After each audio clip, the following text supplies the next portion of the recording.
श्रीशैलेशया पात्रं दीभक्त्यादिगुणार्णवं यतीन्द्रपुरं वन्दे ब्रह्मजामातरं मुनिं लक्ष्मीनाथसमारम्भां नाथयाम्नमध्यमाम् अस्मदाचार्यपर्यन्तां वन्दे गुरुपरम्परां यो नित्यमच्युतपदाम्बुजग्मुरुक्मः व्यामोहततदिराणितुनाय मेने अस्मद्गुरोः भगवतो सतैकसिन्धोः रामानुजस्य चरणौ चरणं प्रपद्ये मातापिता यो तत्तनया विभूतिः सर्वं यदेव नियमेन मदन्वयानामाद्यस्य न कुलपते वकुलाभिरामं श्रीमत्तदङ्घ्रिकुलं प्रणमामि मूर्ध्ना भूतं सरश्च महदाह्वयपट्टनाथ श्रीभक्तिसारकुलशेखरयोगिवाहान् भक्ताङ्घ्रिरेणुपरकालयतीन्द्रमिश्रान् श्रीमत्पराङ्कुशमुनिं प्रणतोऽस्मि नित्यं तत्त्वेन यश्चिदल्दीश्वरदस्वभावः भोगापवर्गतदुपाय गतिरुदारः सन्दर्शयन् रममीतपुराणरत्नं तस्मै नमो मुनिवराय पराशराय अंशै षड्भिः समाकीर्णम् अङ्गैर्वेदमिवापरं पुराणं वैष्णवं चक्रे यस्तं वन्दे पराशरम् व्यासं वसिष्ठनप्तारं शक्ते पौत्रकल्मषं पराशरात्मजं वन्दे सुखदातं तपोनिधिं व्यासाय विष्णुरूपाय व्यासरूपाय विष्णवे नमो वै ब्रह्मनिधये वासिष्ठाय नमो नमः पुराणं वैष्णवं चैत सर्वगिल्बिषनाशनं विशिष्टं सर्वशास्त्रेभ्यः पुरुषार्थोपपादने भारते भगवद्गीता धर्मशास्त्रेषु मानवः वेदेषु पौरुषं सूक्तं पुराणेषु च वैष्णवं तत्कर्म यन्न बन्धाय सा विद्या सा विमुक्त्या विमुक्तये आयासाय परं कर्म विद्यान्या शिल्पनैपुणं श्रीविष्णुचित्तपदपङ्कजसङ्गमाय चेतो मम स्पृहयते किमतः परेण नो चेन्ममापि यतिशेखरभारतीनां भावः कथं भवितुमर्हति वा विधेयः नारायणं नमस्कृत्य नरं चैव नरोत्तमं देवीं सरस्वतीं चैव ततो जयमुदीरयेत् शान्ताकारं भुजगसेनं पद्मनाभं सुरेशं विश्वाकारं गगनसदृशं मेघवर्णं शुभाङ्गं लक्ष्मीकान्तं कमलनयनं योगिहृद्यानगम्यं वन्दे विष्णुं भवभयहरं सर्वलोकैकनाथं ससिंहचक्रं सकिरीटकुण्डलं सपीतवस्त्रं सरसीरुहेक्षणं सहारवक्षस्थलशोभिकौस्तुभं नमामि विष्णुं शिरसा चतुर्भुजम् అందరికీ కూడా నమస్కారం.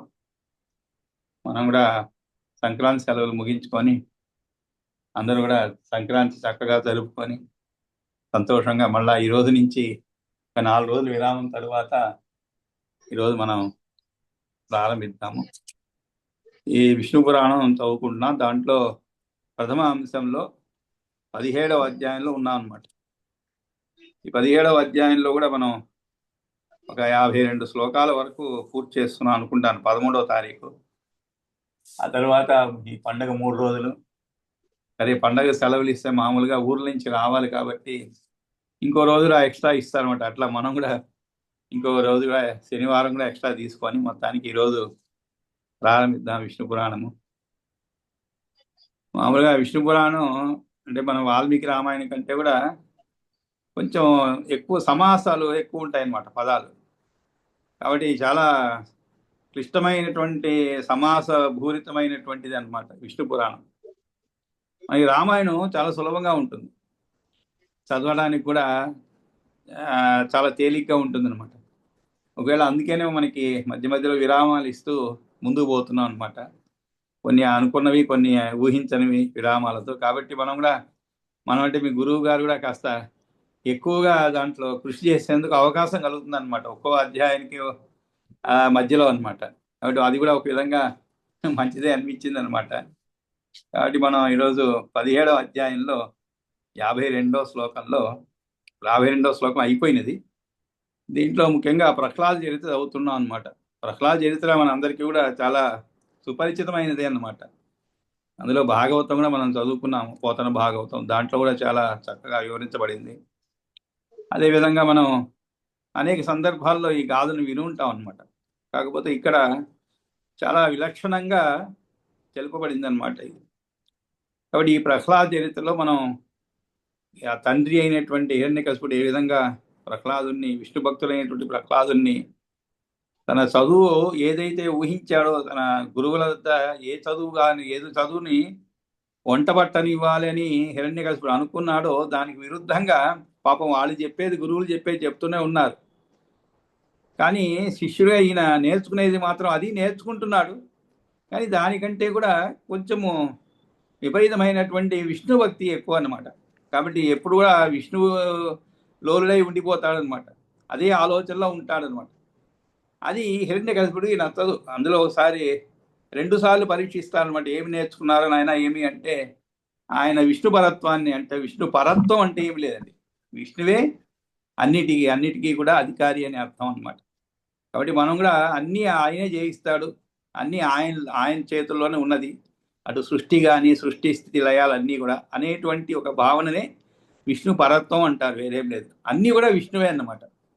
మనం తింటున్నామంటే ఆయన అనుగ్రహం వల్లే తింటున్నాము, నిద్రిస్తున్నాము, జీవిస్తున్నాము, అన్నీ కూడా ఆయనే అన్నమాట. అటువంటి భావనలోనే ప్రహ్లాదు కూడా ఉండిపోతూ ఉంటారు. కాబట్టి ఆయన చెప్పినప్పుడు, అడిగినప్పుడు కూడా ఈ విధంగా చెప్పేటప్పటికి కాస్త హిరణ్యకశిపుడికి కాస్త కాదు, చాలా కోపం వస్తుందన్నమాట. దాంతో ఆయన్ని అనేక విధాలుగా హింసించమని చెప్పి తన భటులను ఆదేశించడం, వాళ్ళు కూడా ఒక్కో విధంగా అనేక విధాలుగా అనమాట, ఒక్కొక్క పద్ధతిలో ఆయన హింసిస్తారనమాట. కానీ దేనికి కూడా తలవొగ్గడు ఆయన. ఎటువంటి హింస కూడా ఆయన్ని ఏమీ చేయలేకపోతుంది అనమాట. ఆ సందర్భంగా ప్రహ్లాదుడు ఒక మాట అంటాడనమాట. ఆయన ఈ దానవులు పెద్ద పెద్ద కొయ్య దుంగల నడుమ ఆ దైత్యాధిపతిని ఉంచి వహ్నిని కూడా ప్రజ్వలింపజేసి అతన్ని దహించారనమాట.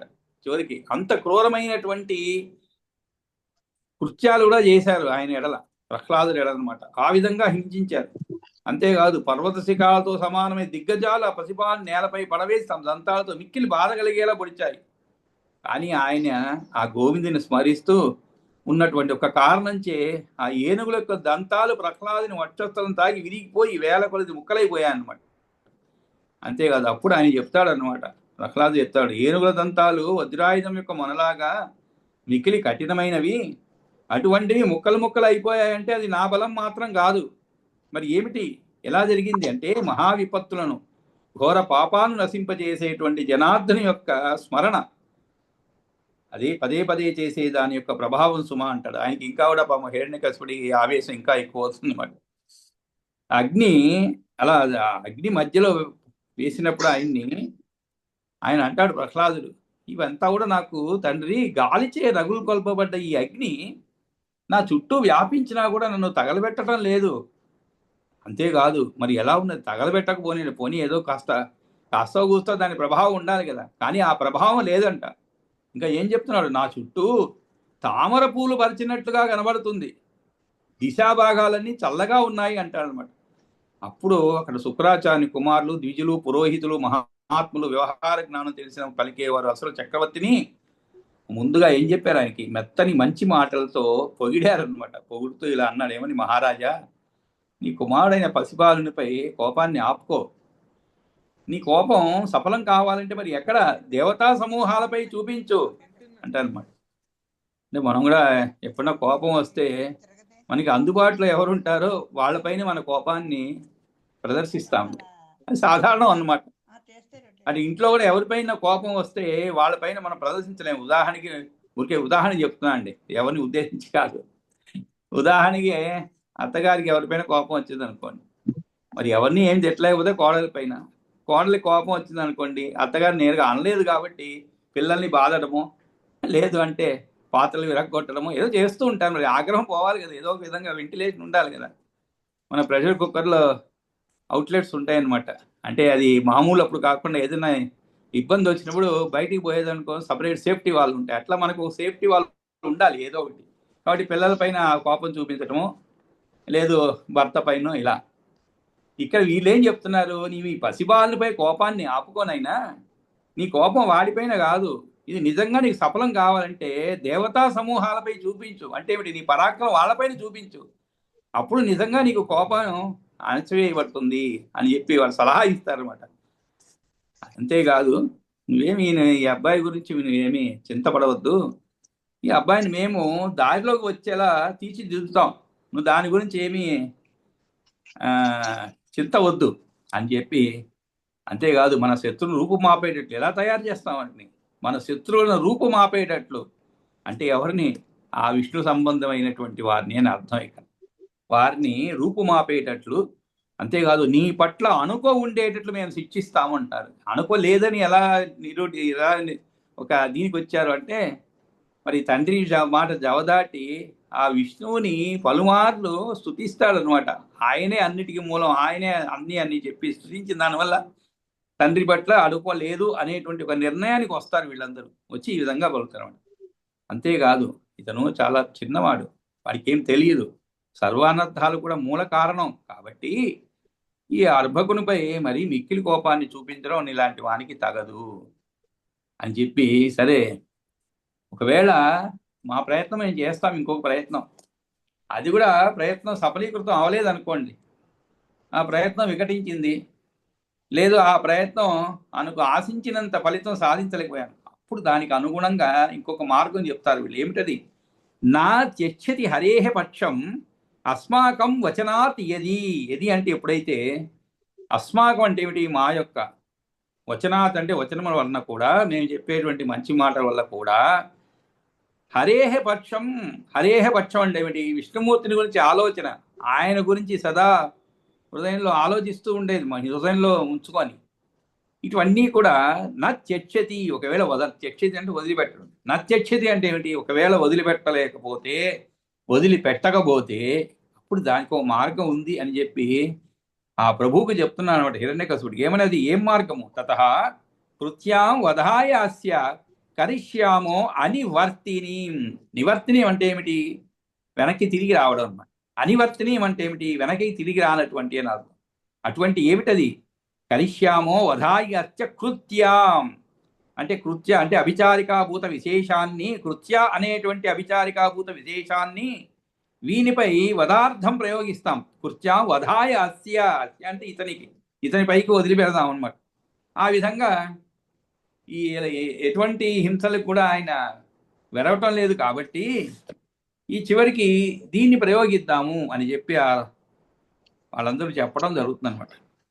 ఇది మనం చదువుకున్నటువంటి 52 శ్లోకాల్లో క్లుప్తంగా అనమాట. మరి ఈరోజు 53వ శ్లోకం ప్రారంభిద్దామండి. కాబట్టి శ్రీ విష్ణు పురాణంలో ప్రధాంశంలో 17వ అధ్యాయంలో 53వ శ్లోకం.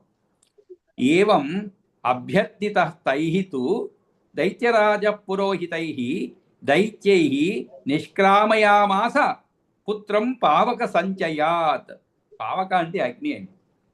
ఇక్కడ ఏవం అభ్యర్థిత, అభ్యర్థిత అంటే ఏమిటి? కోరుకున్న వాళ్ళు, లేదు ప్రార్థించబడినటువంటి వాడైనా అభ్యర్థిత ఎవరి చేత? తైహితు, ఆ పైన చెప్పినటువంటి ఆ శుక్రాచార్య కుమారులు, ద్విజులు, పురోహితులు, మహాత్ములు, వ్యవహారంగా తెలిసిన పలికేవారు, అసుర చక్రవర్తిని ముందుగా ఆ వారు అన్నమాట. వారందరూ కూడా వారి చేత దైత్యరాజ పురోహితై దైత్యై నిష్క్రామయామాస. నిష్క్రామయామాస అంటే పంపించి వేయడం అన్నమాట. దైత్యై అంటే ఏమిటి? ఆ రాక్షస అనుచరుల చేత, అంటే తన యొక్క బలం చేత, రాక్షస బలము చేత నిష్క్రామయామాస పుత్రం పావక సంచయాత్ అంటే ఏమిటి? ఆ అగ్ని నుండి, అంటే ప్రజ్వలింపజేసిన అగ్ని నుండి బయటకు తీసుకొని రాబడ్డా. నిష్క్రామయాంశ బయటికి తీసుకొని రాబడ్డా. ఇందుకు మనకి 46వ శ్లోకంలో చెప్పబడింది, మహాకాష్టచయ చన్నం అసురేంద్ర సుతం తతః ప్రజ్వాల్య దానవావహ్నిం దదహు స్వామి చోదితా. ప్రజ్వాల్య దానవావహ్నిం దదహు స్వామి చోదితా అని చెప్పబడింది. అంటే ఏమిటి? అక్కడ పెద్ద పెద్ద కొయ్య దుంగల నడుమ దైత్యాధిపతి సూనుని ఉంచి వహ్నిని ప్రజ్వలింపజేసి అతన్ని దహించారు. ఎందుకని? స్వామి చోదితా. అది కూడా అంటే ప్రభువాజ్ఞను శిరసావహించి చదువుకున్నాం 46వ శ్లోకంలో. మరి ఇప్పుడు ఏం చేశారు 53వ శ్లోకంలో అంటే, ఏవం అభ్యర్థిత తైస్తు దైత్యరాజ పురోహితై దైత్యై నిష్క్రామయామాస పుత్రం పావక సంచయాత్. అటువంటి అగ్ని నుండి ఆయన్ని బయటికి తీసుకొచ్చారు. ఎందుకని అంటే ఈ శుక్రాచార్య కుమారులు వీళ్ళందరూ కూడా చెప్తారనమాట, ఆయన్ని దారిలో పెట్టే బాధ్యత మాది, కాబట్టి నీవు చింతించవలదు, అతన్ని మన శత్రువులను జయించేలాగా, రూపుమాపేటట్లు, జయించడమే కాదు రూపుమాపేటట్లు ఆ విధంగా నీ పట్ల అనుకుగా ఉండేది శిక్షిస్తామని చెప్పాడు. కాబట్టి ఆ అగ్ని నుండి బయటకు తీసుకురావడం జరిగిందనమాట ప్రహ్లాదు. ఆ తరువాత తతో గురుగృహే బాల వసన్ బాల దానవాన్ అధ్యాపయామాస ముహు ఉపదేశ అంతరే గురోహో. మరి ఆయన్ని పాపం తీసుకెళ్లారనమాట. ఎక్కడికి తీసుకెళ్లారు? గురుగృహే బాల. గురుగృహే అంటే ఏమిటి? ప్రహ్లాదుని మళ్ళీ గురుకుల వాసం చేస్తూ, తతో గురుగృహే బాల సా వసన్. వసన్ అంటే నివసిస్తూ, ఎక్కడ? గురుకుల వాసం చేస్తూ అనమాట. అంటే గురుకులంలో వాసం అంటే ఉండటం అనమాట. ఆ గురుకుల వాసం చేస్తూ ఎవరు? ప్రహ్లాద కుమారుడు అటు పిమ్మట మళ్ళీ ఏం చేశారు? బాల దానవాన్. బాల దానవాన్ అంటే దానవ బాలులను, అంటే తనతోటి వారిని చేరచేసి అధ్యాపయామాస ముహు ఉపదేశ అంతరే గురోహు. ఉపదేశ అంతరే గురోహు అంటే గురువు యొక్క బోధ తరువాత అనమాట. అంతరే అంటే ఈయన ఏం చేస్తున్నాడు? సరే గురువులు ఏదో చెప్పి పాఠం వాళ్ళు వెళ్ళిపోయంగానే వీళ్ళందరినీ సమావేశపరిచి ఇంకా తన పాఠాలు చెప్పడం ప్రారంభించాడు అనమాట. కాబట్టి తాను కూడా పాఠాలు చెప్పేవాడు. ఆ పాఠాలు ఏమిటి? గురువులు చెప్పింది మళ్ళా వెళ్ళవేయడం కాదు, లేదు ఆ మార్గంలో కాదు, ఈయన పద్ధతిలో ఈయనకి తెలిసినటువంటి జ్ఞానము వాళ్ళకి నేర్పుతున్నాడు అన్నమాట. అది తతో గురుగృహే బాల సవసన్ బాలదానవాన్ అధ్యాపయామాస ముహు ఉపదేశాంతరే గురో. అప్పుడు ప్రహ్లాదు వాళ్ళతో పలుకుతున్నాడు, వాళ్ళకి విద్య నేర్పుతూ, అంటే తనకు తెలిసినటువంటి విద్య నేర్పుతూ ఈ విధంగా చెప్తున్నాడు అనమాట. అంటే ఆ ఉపదేశానికి ఎడము ఏర్పడినప్పుడల్లా అంతరం అంటే అంటే ఏమిటి? ప్రహ్లాదుడు గురువు గారి ఉపదేశానికి ఎడము అంటే ఏమిటి? కొద్దిగా మనం అనుకునేది లీజర్ బిల్ కాదు, బెల్ కాదు, మధ్య మధ్యలో 10 నిమిషాలు 15 నిమిషాలు టీచర్లు మారేందుకు ఉంటుంది కదండి. ఈ రోజుల్లో కూడా ఒక 5 నిమిషాలు ఉంటుందన్నమాట. ఒక బెల్ కొట్టిన తర్వాత ఇంకో బెల్కి, ఎందుకంటే ఇంకో టీచర్ రావాలి కదా క్లాస్కి. ఆ విధంగా గురువు గారు చెప్పి కొంత విరామం ఇచ్చినప్పుడు ఆ విరామ సమయంలో ఇతను బాలురైన దానవులకు శ్రీహరి భక్తిని గురించి ఉపదేశం చేస్తుండినాడు అనమాట. ఇప్పుడు వాళ్ళతో పలుకుతున్నాడు ఏమని? సూయతాం పరమార్థో మే దైతేయాదితాత్మజాః నచా అన్యత్ ఏతత్ మంతవ్యం నా అత్ర లోభాది కారణం నచా అన్యత్ ఏతత్ మంతవ్యం అంటే ఏమిటి? నా అత్ర లోభాది కారణం, నా అత్ర లోభాది కారణం. శ్రూయతాం పరమార్థో మే దైతేయ దితి జ ఆత్మజ. దితి జ అంటే పుట్టింది అని అర్థం. ఇది చాలా సందర్భాల్లో వచ్చింది మనకి. ఈ జా ధాతుని కలుపుకుంటే అనేక విధమైన పదాలు ఏర్పడతాయి. జలజ, నీరజ అంటే జ అంటే సంస్థల్లో జన్మ పుట్టడం అని అర్థం. ఇక్కడ దితి జా అని చెప్పండి, అంటే దైత్య కుమారులారా. దితి జాహ అంటే దైత్య కుమారులారా.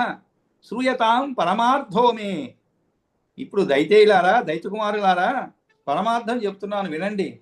అంతేకాదు నచ అన్యథా ఏతత్ మంతవ్యం. మంతవ్యం అంటే ఏమిటి? అనుకునేది అనమాట, భావించడం అనమాట.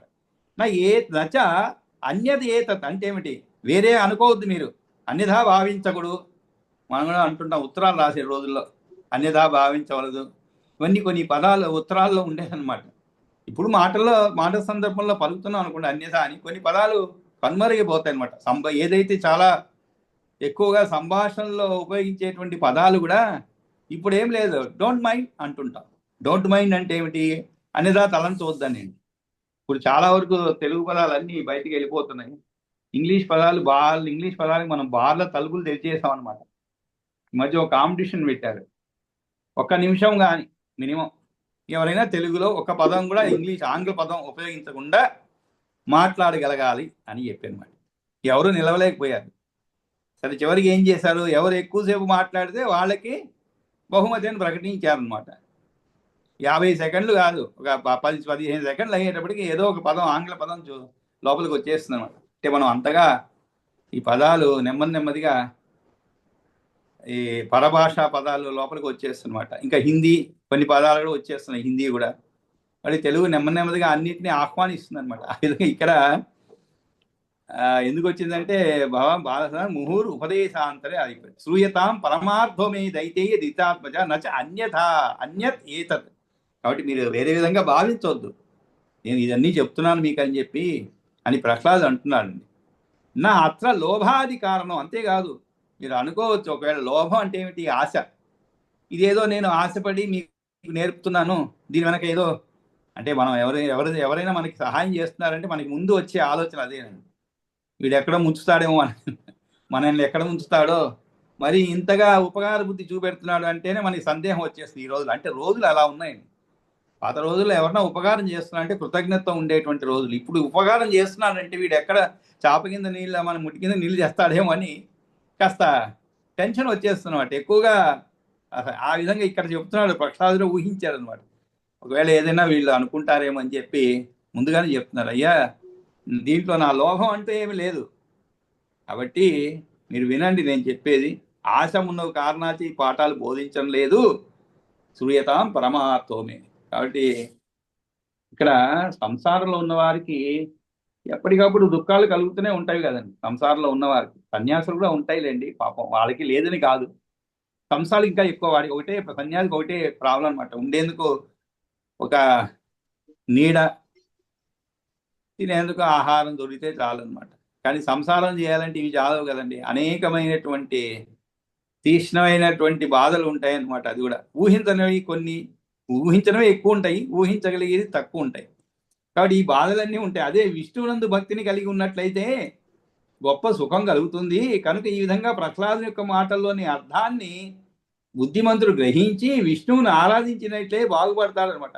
ఆ కారణంగానే శ్రీహరిని సేవించాలి అని శ్లోకం యొక్క భావం అనమాట. ఓ దిత్రాత్ములారా, నా అన్నదమ్ములారా, దైతేయులారా, ముందు సంబోధించిన వారికి వేరుగా ఉన్నవారు పరమార్థమైన నిజమైన తత్వం వినండి. నా నుండి, మే అంటే నా నుండి, అన్యథ అంటే ఏమిటి, మరొక తీరుగా ఇది మిథ్య యథార్థం కాదు, కానీ ఆ విధంగా కనిపించేది నా మాటను ఆ విధంగా తలవకండి. ఎందువల్లనంటే గురువుగారి ఉపదేశంలో వలె నా మాటలో లోభం అంటే ఏమిటి, ఆశ మొదలు కారణాలు లేవు. ఇంతకీ మరి గురువుగారి ఆశ ఏమిటి, అటు ప్రభువుని సంతృప్తి పరిచి ఏదో పబ్బం గడుపుకోవాలి కదండి. అందులో ప్రభు ఒక కుమారుడికి విద్య బోధించడం అంటే సులభమైన పద్ధతి ఇది కాదు.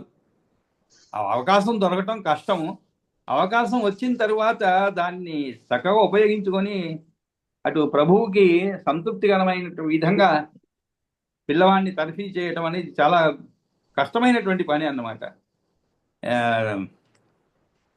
ఆ విధంగా ఈ పాఠాలు బోధించడం లేదు అని చెప్పి తర్వాత ఇంకా చెప్తున్నాడు ఏమని, జన్మ బాల్యం తతః సర్వో జంతు ప్రాప్నోతి యవ్వనం అవ్యాహతైవ భవతి తతో అనుదివసం జరా. అనుదివసం జర ఇంకా చెప్తున్నాడు అంటే మన జీవిత సత్యం ఇది అన్నమాట. ఏమిటంటే మనం కూడా అనుకుంటూ ఉంటాం, సరే ఈరోజు కాదు రేపు చేద్దాం, ఇంకా చిన్నపిల్లవానే కదా మనం ఏం నేర్చుకుందాంలే, తర్వాత నేర్చుకోవచ్చులే, అలా అనుకుంటూ అనుకుంటూ ఎన్నో విషయాలు మనం ఆ తర్వాత నేర్చుకోవచ్చు. ఇప్పుడు ఏమైంది, రామాయణం చదువుతా అంటే ఇప్పుడు ఏమైంది, వయసు 20 కదా, ఇప్పుడు ఎందుకు రామాయణాలన్నీ మహాభారతాలు ఎందుకు ఇప్పుడు అంటే, ఆ వయసులో కూడా చదువుకునే అవకాశాలు ఉన్నాయి, చదువుకోవచ్చు, తప్పేమీ లేదు దాంట్లో. రోజుకో 10-15 నిమిషాలు కేటాయించవచ్చు.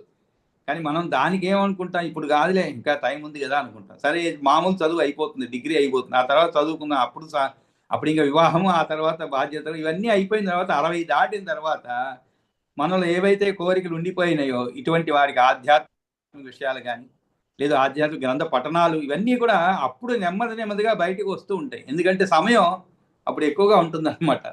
కాబట్టి ఆ సమయాన్ని ఒక విధంగా సద్వినియోగపరచుకోవాలనేటువంటి ఆశ కలుగుతుంది, అప్పుడు ప్రారంభిస్తాం. కానీ దురదృష్టవశాత్తు ఏ 61లో 62లో ప్రారంభించారనుకోండి, 65 66 వచ్చేప్పటికి కళ్ళు సరే కనబడదు, తర్వాత చదవాలన్నా కూడా ఏకాగ్రత కుదరదు.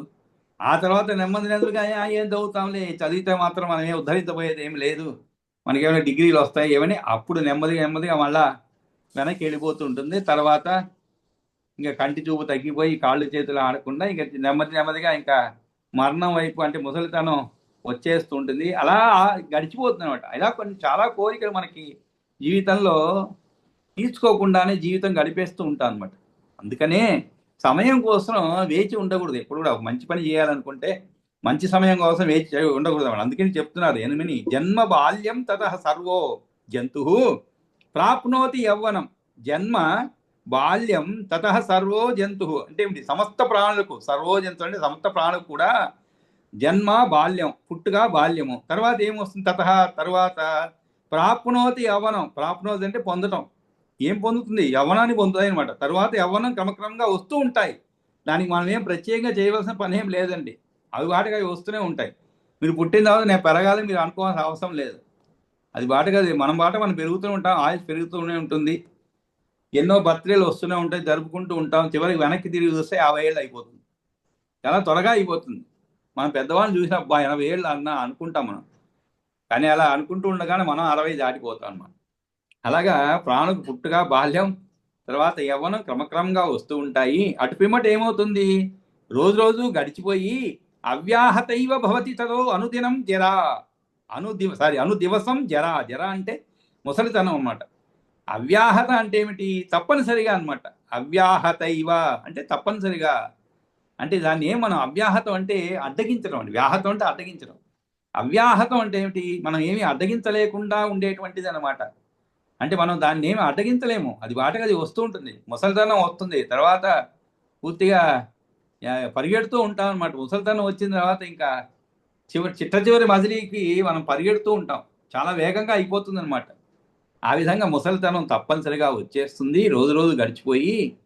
కాబట్టి జన్మ బాల్యం తతస్సర్వ, బాల్యం నుండి మొదలుపెట్టి సంసార బంధం నుండి విడుదల పొందుట కొరకు విష్ణువునందు భక్తిని పెంపు చేసుకోవాలి, కలిగి ఉండాలి అని చెప్పడం కొరకు అనమాట. కాబట్టి మనం చిన్నపిల్లలకి కొంతమంది అంటుంటారు, వాడికి ఇప్పుడే ఎందుకులేండి ఆ భగవద్గీత శ్లోకాలన్నీ కూడా.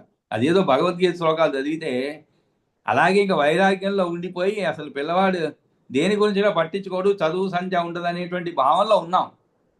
కానీ ఇప్పుడు కూడా మెల్లమెల్లగా చిన్నపిల్లలకు కూడా శ్లోకాలు నేర్పించడం, అంటే దాంట్లో పూర్తి భావాలు తెలియకపోయినా కనీసం శ్లోక పఠనం ఇవన్నీ నెమ్మదిగా ప్రారంభిస్తున్నారు తల్లిదండ్రులు కూడా పిల్లలకి. ఎందుకంటే దాంట్లో ఉండేటువంటి మంచిది గుర్తించమని చెప్పి అన్నమాట.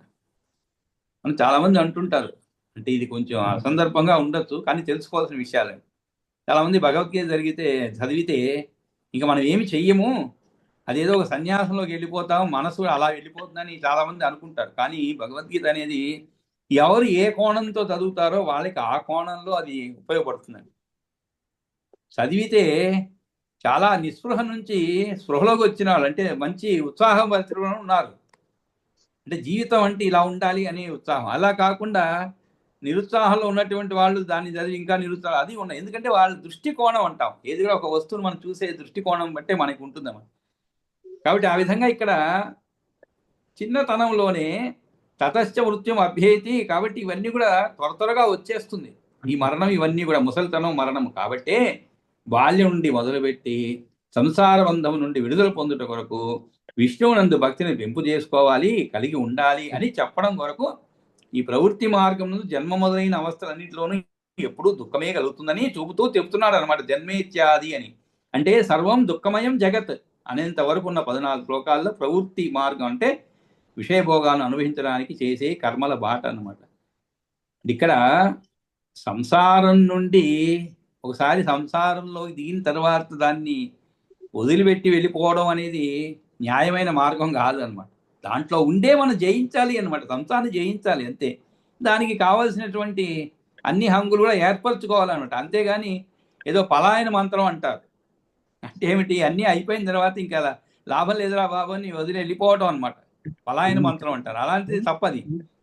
సంసారంలోకి దూకకూడదు. దూకిన తర్వాత మనం దాన్ని ఎలాగైనా యుద్ధం చేసి విజయం పొందాలన్నమాట చిట్ట చివరి వరకు. కాబట్టి తరువాతి ఈ విధంగా సోదర పుడుతూ ఉన్న ప్రతి ప్రాణి కూడా తొలుత జన్మనుంటాడు, తరువాత ముసలితనం నేనున్నాను తరుముకుంటూ వచ్చి మనపై కూర్చుంటుంది. కాబట్టి ఇప్పుడు ఏం చేయాలి మీరు, తతశ్చ మృత్యుం అభ్యేతి జంతు దైత్యేశ్వరాత్మజా ప్రత్యక్షం దృశ్యతే ఏతత్ అస్మాకం భవతాం తథ, అస్మాకం భవతాం తథ.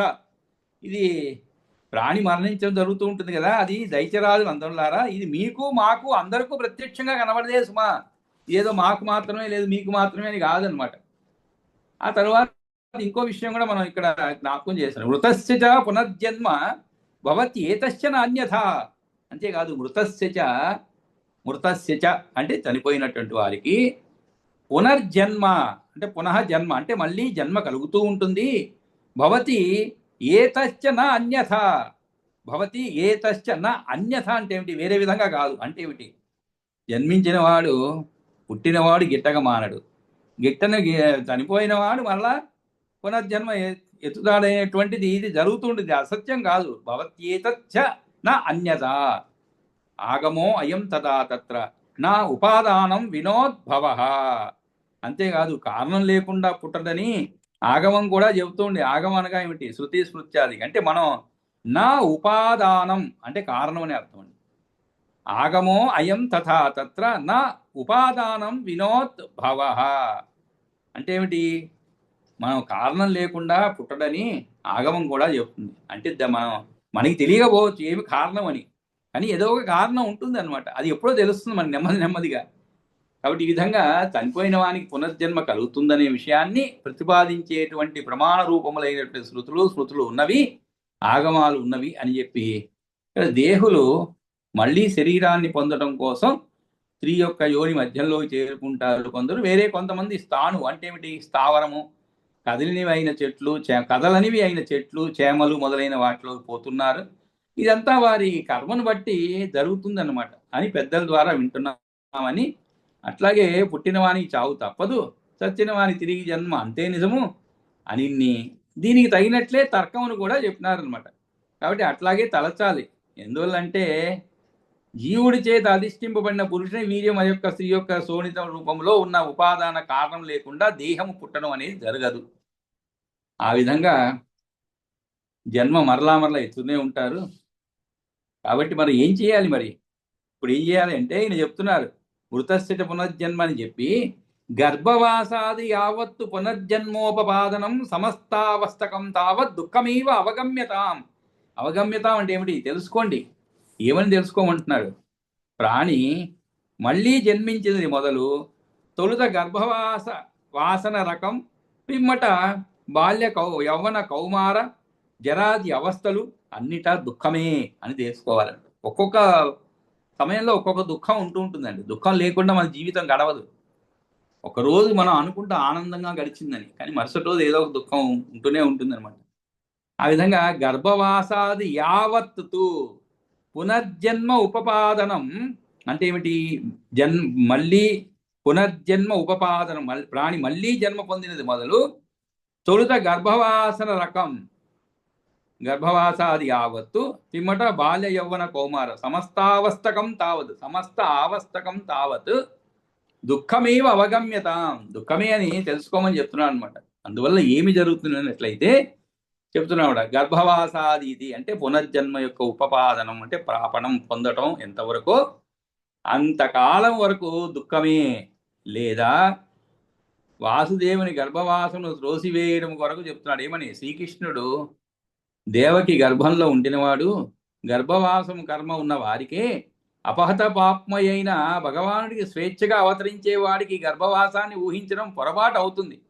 ఆయన దేవకి అనే పూర్వ సంధ్య యందు ఆవిర్పించినాడని మున్ముందు చెప్పబోతున్నాడు. కాబట్టి తల్లి కడుపులో 9 నెలలు ముడుచుకొని ఉండడం మొదలుకొని జన్మించి మరణించి మళ్ళీ జన్మించే వరకు ఉన్నంత కాలం మొత్తం అన్ని అవస్థల్లోనూ దుఃఖము తప్ప మరొకటి ఉండదు. దీన్ని అర్థం చేసుకోండి. దుఃఖమేవ అవగమ్యతాం అంటే తెలుసుకోండి అని చెప్పి తన మిత్రులకు చెప్తున్నాను. ఇంకా కూడా క్షుత్ తృష్ణ ఉపశమనం, క్షుత్ తృష్ణ ఉపశమం తద్వత్ శీతాది ఉపశమం సుఖం.